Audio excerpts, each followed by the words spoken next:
Hey all, Rick from Australia here. I'd just like to continue the series I'm doing about Elvis albums that came out in the 1970s in Australia that were specific compilations for the Australian market. Elvis Rock'n'on was the first one. It was a huge hit, managed to make the top 10 in Australia and stayed on the charts for 43 weeks, I think it was. Rock'n'on Volume 2 was the inevitable sequel that came out in December 1974. It actually went a bit higher on the charts, made number 8, but only stayed on there for 31 weeks.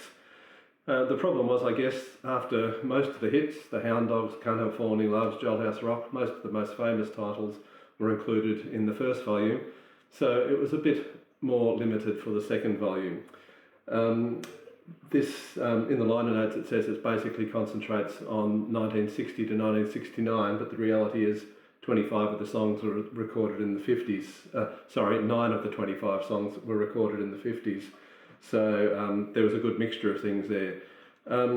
There were some strange selections, though, it's probably fair to say.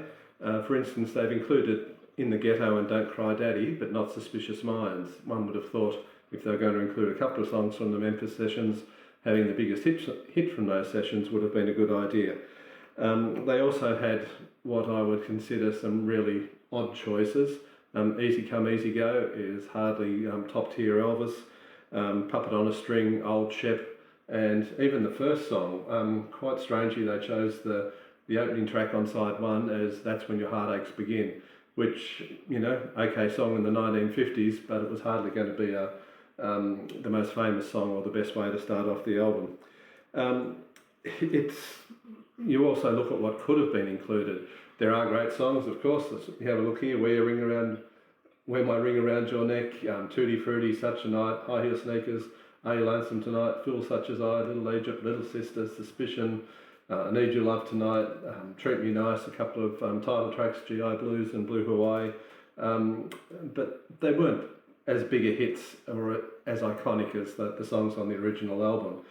Some of the tracks that were missed, though, that could have been included, included His Latest Flame, If I Can Dream, Guitar Man. There could have been a lot of better songs, and as I mentioned before, Suspicious Minds, to make it a stronger album with more hits on there. They do have Memories, but If I Can Dream would have been a better selection from the TV special. Edge of Reality is included, which was a hit in Australia, which was a good inclusion, so I was pleased to see that did make the top 10 out here in Australia.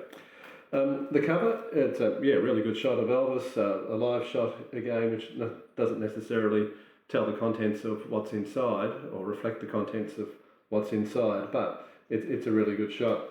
The inside comes with a description of the sessions and where the songs came from, some details particularly about the 1969 sessions with the musicians, etc. The real problems come over here, though, with the captions. They've really, to put it bluntly, stuffed up quite a lot. There are 10 different photographs. We've got captions 1 through 8, but number 9 is missing. And then they've got quite a lot of mistakes. Number 10, which is clearly a live shot, is captioned as being a publicity shot from Clambake, which would imagine be that one, which is number 9, which isn't included. Number 8's taken from Stay Away Joe, which is correct. Number 7 is mentioned as... number 7 doesn't get a mention as well, which is obviously a live one.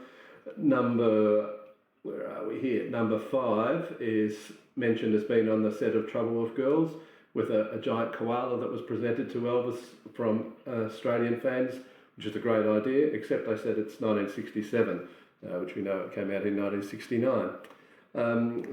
Some pretty basic sort of mistakes, plus what might be the worst etch work ever seen on an Elvis album there, with the live shot that's giving him a haircut, which is pretty bloody awful, to put it bluntly. There's another mistake there as well on the you're a devil in disguise instead of you're the devil in disguise, and it should have been in brackets, but that's being a bit picky, I guess. So it wasn't as good as the original Rock'n'on album. I suppose they used all their classics in the first, or most of the classics in the first time that they put out the album, but being a big success, it was justified to put out a follow-up. So still a really good album, still a lot of good songs on it, and it was a good hit for Elvis, and it was a big enough hit that they came out with another volume, which was Elvis in the 70s, and I'll have a look at that next time around. Okay, thank you for having a look, and hope to talk to you soon. Bye.